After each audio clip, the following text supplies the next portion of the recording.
afternoon, folks. On behalf of NASA, I welcome you aboard. My name is Ariel. I'll be your tour escort over to the Apollo 5 Rocket Center.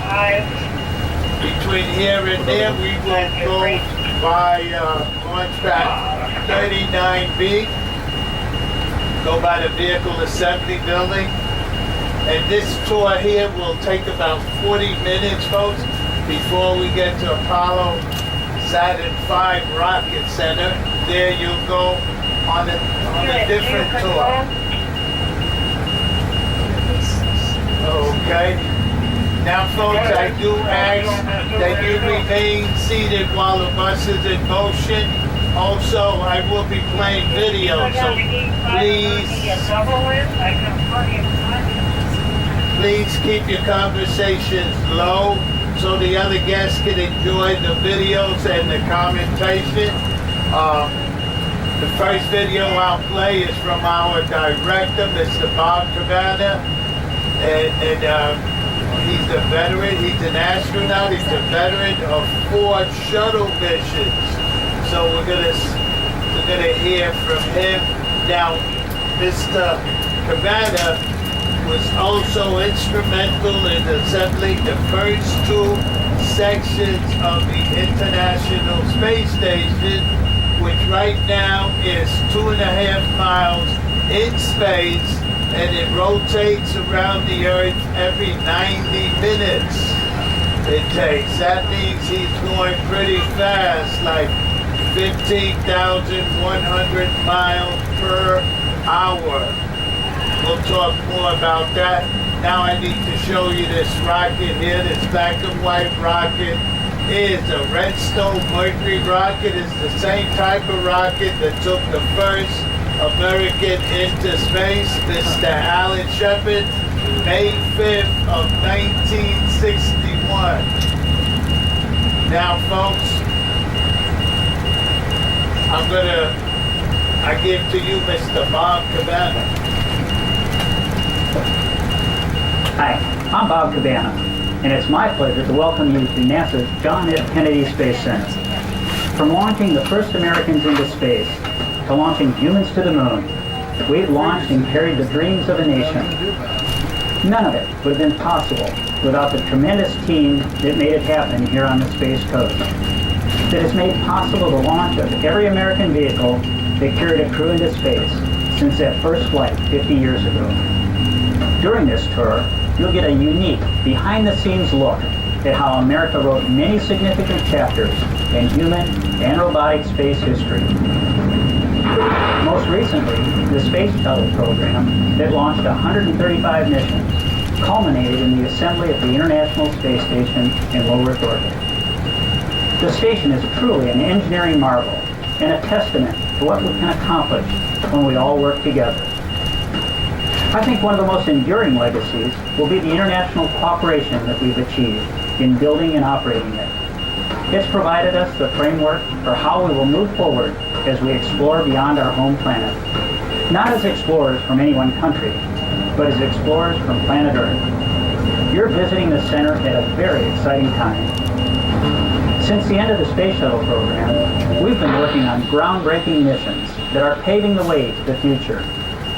We're focused on launching scientific and research satellites, restoring the U.S. capability to launch humans into space from American soil, forging commercial partnerships, modernizing our infrastructure and facilities to support the growing variety of government and commercial activities and missions, and working toward long-term human exploration missions on our journey to Mars.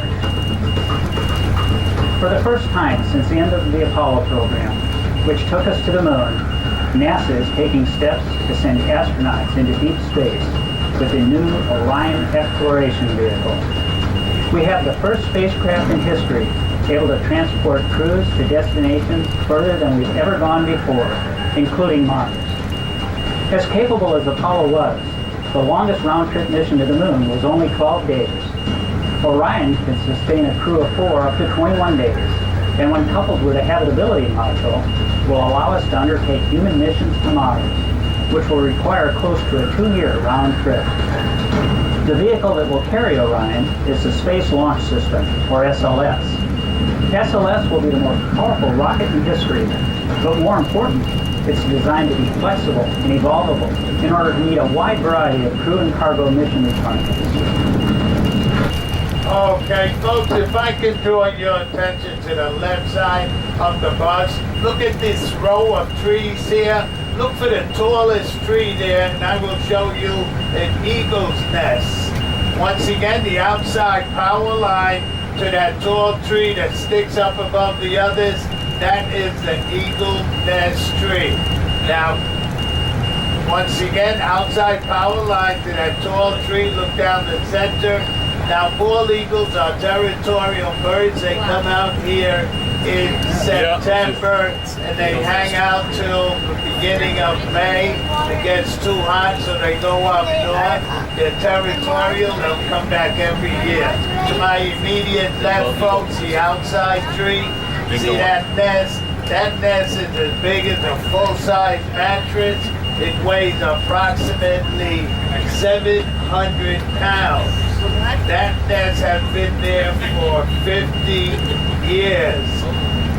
Kennedy Space Center is a wildlife refuge. We have about 144,000 acres of wildlife refuge here. We have 6 eagles nests on property, and we have over 6,000 gators here. And they're scattered all over. We have 40 miles of beach.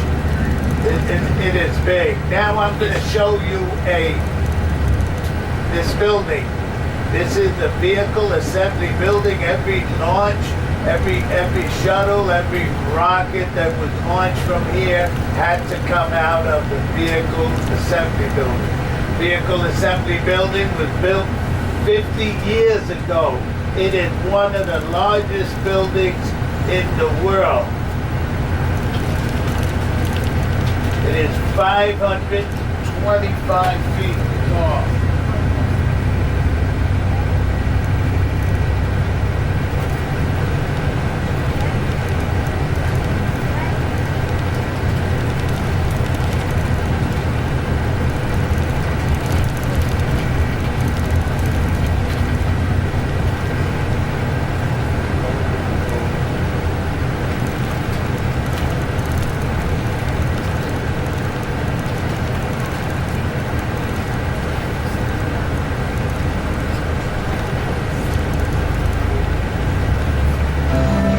Just ahead is one of the world's largest buildings by volume, the Vehicle Assembly Building, or VAB.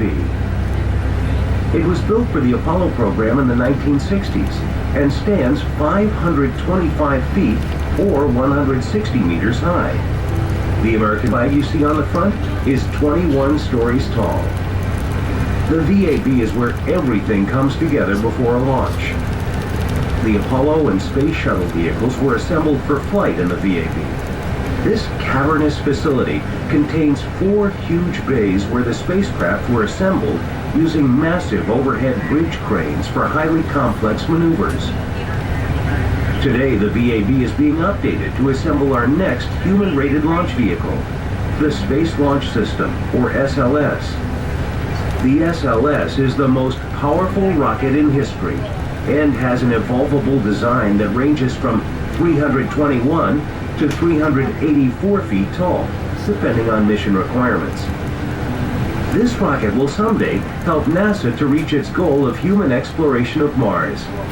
Folks, if I can draw your attention to this American flag, this is the tallest hand-painted American flag in the world. It is 210 feet tall. The stars are 6 feet across. The stripes are 8.5 feet wide. And we can drive a bus down one of these stripes. On the roof, you can place the Yankee Stadium and have an acre left over for parking.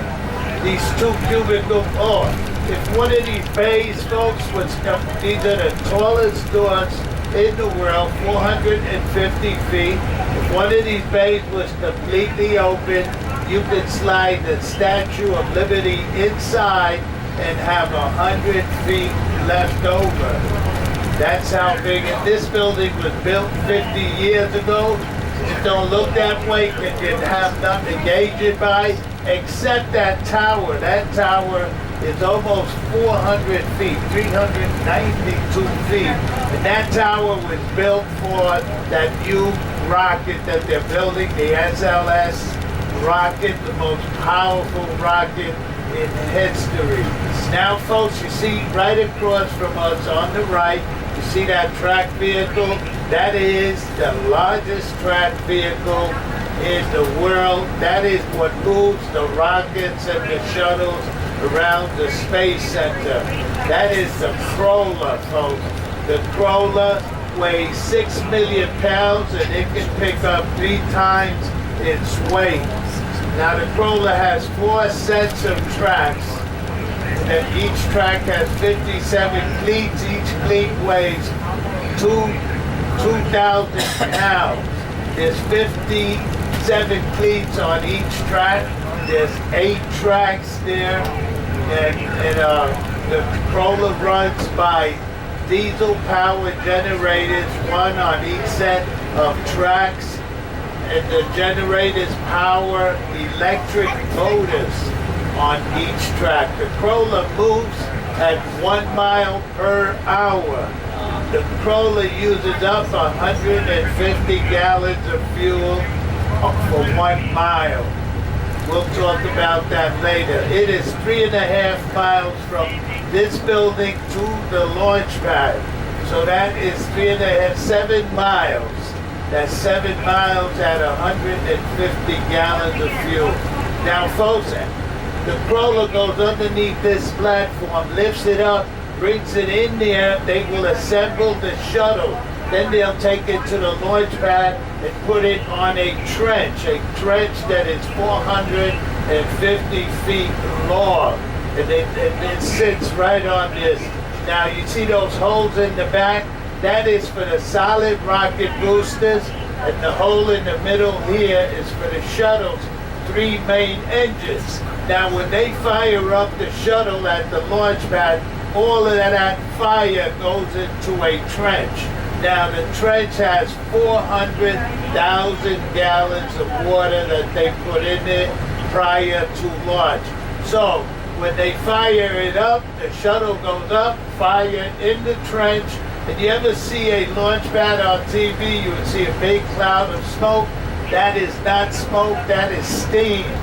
All of that fire goes down to 42 feet of water, and then it rises up as the shuttle goes up in space.